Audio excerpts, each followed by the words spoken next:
This is a fan-generated show. If you would like to support us, please go to jamieglazov.com and also don't forget to subscribe to our YouTube channel. All your support is greatly appreciated. Welcome to the Glazov gang. Again, Jamie Glazov is in a box, hidden somewhere, buried underground. Don't worry, he won't be coming back, but you got me, Ari David, hosting tonight. Fantastic guest with us tonight, Stephen Coughlin from Unconstrained Analytics, who recently wrote a wonderful paper he's going to discuss with us about the ideas of countering violence, extremism, and the narratives that our government is fighting rather than terrorism itself. And also his paper covered a very important question. What does ISIS want? So, Stephen, what does ISIS want? Well, first, Ari, I'd like to say thank you for having me on your program. And what ISIS really wants is an article that came out last March, and it just had the same buzz that earlier articles had when I was back in the Pentagon. You say, for a pre-released article of a small article, small publication article, the buzz is bigger than what the article ought to be, and we're being told to, not only are we getting the buzz of the article, we're getting how we're supposed to understand the article at the same time. And of course, back in 2007, it was the moderate Muslim Brotherhood. Lo and behold, we went from the Brotherhood as a terrorist organization to our moderate friends and alternative to Al-Qaeda. And so now we're reading what ISIS really wants, this article which is trying to convince us that that Al-Qaeda should now be seen as the moderate alternative to radical ISIS. And we're just going from radical to violently radical of who our friends are. And of course what it does is it sets up this good cop, the Brotherhood, or moderate Al-Qaeda, and ISIS, the bad cop. So what ISIS really wants is an article. Of course, what ISIS really wants? ISIS wants to brutally impose Sharia law on the world against non-Muslims, non-conforming Muslims even, and impose Sharia law as they understand it. That's what ISIS wants, and they want to kill anybody who gets in the way. That's what they want. And in fact, that's exactly what Al-Qaeda wants. We know this because they said so. In fact, one of the points I don't let people slip by on is ISIS is Al-Qaeda. Imagine that. And we're creating a distinction that wouldn't be different from if you talked about the old mafia where you had the Don, the father, and his sons are fighting. One son does prostitution, one does drugs, and one does gambling, and they're battling with each other, and they all think dad is over the hill and too soft. And of course, we didn't back then say all the sons were a different form of the mafia, and we didn't say dad had become moderate. We say dad was fighting a succession problem. And in the same way, maybe Zawahiri has gotten old. Maybe he has to navigate a higher political thing to give them cover. Maybe both. But the simple fact of the matter is ISIS is Al-Qaeda, period. And and by definition, the Muslim Brotherhood is Al-Qaeda too. They are all the same thing. And what is the motivation? What is this insistence by our political elites, our elitist betters, to constantly do their best to differentiate these things via narrative for us? Are they trying to dupe us? Are they trying to actually put us in danger? It's a very scary thought for the average citizen out there to think that the leaders of the organizations that are charged with protecting us actually are doing things that could potentially harm us. Is that really the case?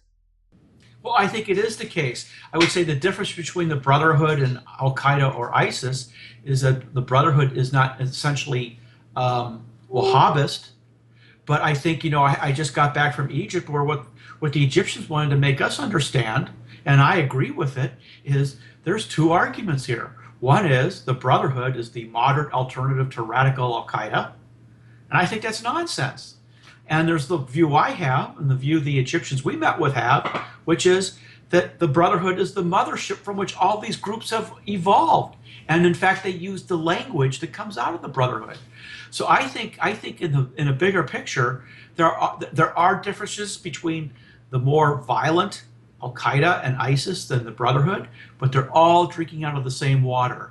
And whereas one side wants to do ideological subversion as the lead, that's the Brotherhood, and they call themselves the Dawa phase of the stuff. The Brotherhood, the Al-Qaeda is just the jihadi wing of that. And I think it's very clear that where we have gone wrong and why we keep falling into this crutch is we convince ourselves we created the word moderate Islam. And then we bring all elements of national power and all thinking to find moderates. And if there are none there, we construct them. Of course, I think that Muslims will tell you, non-violent Muslims, Muslims who are our allies, who are not interested in fighting jihad, that there's no such thing as moderate Islam. There's no such thing as radical Islam. Those are Western terms that are seeking to create a tag that then we can relate to. No, they are Muslims. And from a Catholic perspective, if you get somebody who's Catholic who kills a lot of people, is convicted and goes to jail and is on this death sentence, he's not a radical Catholic. He's a Catholic who's going to have a priest forgive his sins right before he gets put to death. And so it's that type of metaphor. And I think all the other, when you look at it that way, every religion can kind of understand that point. They may be bad acting Muslims, but that doesn't make them moderate or not moderate. And I think that the problem we have is that those groups of Muslims who are not interested in fighting jihad, by being branded what we want to call moderate, we're actually branding them as non-practicing Muslims. And that actually hurts whatever position they have.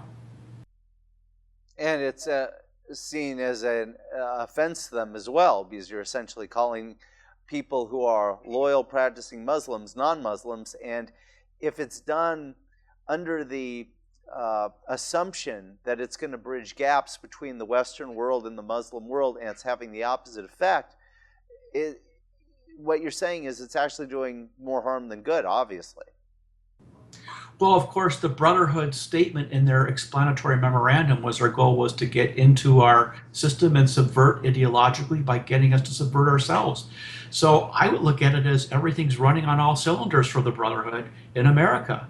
It's the gift that keeps giving. We keep coming up with these narratives that satisfy our political science demands for a architecture that matches what happened during the Cold War. And then we just jam in players in the war on terror to fill those molds, and it keeps offending our friends and building up our enemies. Would you stop it if you were the Brotherhood? No, I'd actually encourage it. And you also, in the report, talked about two things that I found fascinating. First of all, the Fort Hood situation, which was deemed and defined as workplace violence rather than an act of jihad, and then this overarching narrative philosophy of calling all terrorism violent extremism, and rather than engaging in anti-terrorism activities and missions, we instead have a government apparatus engaging in the idea of a narrative, again, of countering violent extremism, which only gives a more nebulous and unclear definition to things that are really quite in focus if you look at them clearly. Oh, absolutely. In fact, I would even go further and say it's even worse. We have statutory laws on combating terrorism and countering terrorism. And when you bring in the CVE, combating or countering violent extremism, it turns out that countering violent extremism stems from the idea that if you are someone who believes in something enough to stand up for it, you're extreme, like if you take an oath to the Constitution and join the army to defend it. And you're a violent extremist if you actually go and fight a war to that end. You're a violent extremist. So what I would like to point out is the violent extremism narrative is not really so much about branding Al-Qaeda as violent extremists. It's about branding Americans who stand up for what they believe as violent extremists. In fact, I think it's very interesting that when the CVE was being stood up at DHS in 2010, who did they bring in to help them form it? The Brotherhood. They were right there. So I go further. It's not that it's a nebulous counter narrative to the actual countering terrorism laws. It's that it actually forms a narrative that's nebulous to us because it doesn't give us anything, but it actually feeds directly into the Brotherhood narrative, the Al-Qaeda narrative, and the OIC, the Organization of Islamic Cooperation, their narrative. And that narrative is to silence us in our language. So you saw the word workplace violence was used as the descriptor of what Major Hassan did with this jihadi killing at Fort Hood, when the entire public knows that he was a jihadi and these are acts of Islamic terrorism. We see it when we have the bombings at the Boston Marathon, where the Russians gave us clear information that these guys were jihadi terrorists, and yet our law enforcement people systematically put it aside, and they were just prosecuted. What the prosecutor who got a conviction say? This had nothing to do with Islam, against men who clearly declared their intention and clearly declared it. So here's what they're doing. They're actually purging the language. In fact, my great concern is this CVE, I look at in the military parlance, it's a blocking action to block us from the language that gets us to define who they are. The offensive thrust that's going to come with that blocking action is going to be the imposition of Resolution 1618, which will probably come as a result of some terrorist strike sometime before the end of this year. I think we really need to understand this as part of a consolidated, hostile information campaign by people who made a decision to fight the United States and engage the United States primarily in the information battle space for the purposes of defeating us. And they will succeed precisely because we choose to remain unaware. Wonderful. Well, Stephen Coughlin from the organization Unconstrained Analytics, thank you so much for joining us. And make sure to our viewers, go to jamieglazov.com and join our crowdfunding campaign. We're trying to raise money for this show to support future seasons, and without viewer support, the show couldn't exist the way it is. And make sure you go to our YouTube channel and join and subscribe to the Glazov Gang channel. Again, for Jamie Glazov, I'm Ari David, and I'll see you next time. Thank you very much.